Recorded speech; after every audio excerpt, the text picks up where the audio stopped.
What are some examples of civil asset forfeiture abuse? What are some examples of civil asset forfeiture abuse? This topic is important as it touches on the balance between law enforcement and individual rights.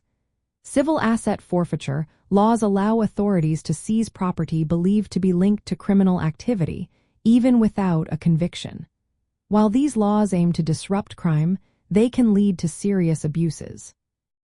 One notable case comes from Oklahoma. In this situation, officers allowed a suspected drug dealer to avoid prosecution in exchange for $10,000 in cash found in his vehicle. This raises questions about the ethical behavior of law enforcement.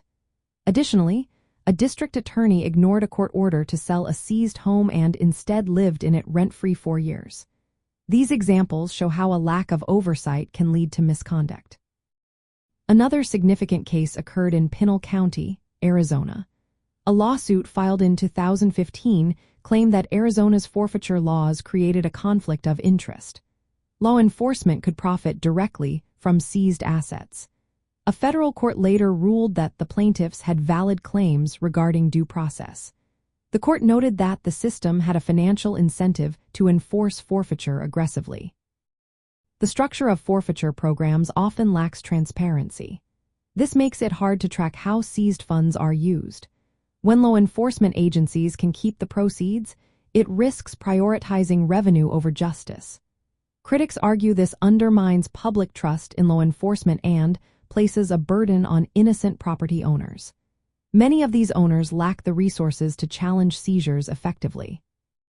In conservative discussions about policy reform, protecting property rights is a key focus. Advocates argue for measures such as requiring criminal convictions before forfeiture can occur.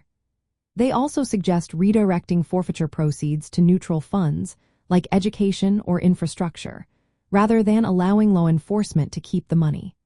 Public reporting of seized assets is another proposed solution to ensure accountability.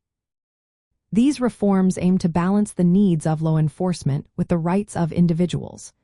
They reflected principles of limited government and fiscal responsibility. The impact of civil asset forfeiture abuse is significant.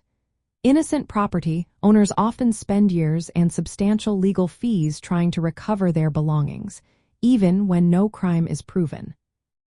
Addressing these issues aligns with conservative goals to streamline government processes and protect constitutional rights against unjust seizure.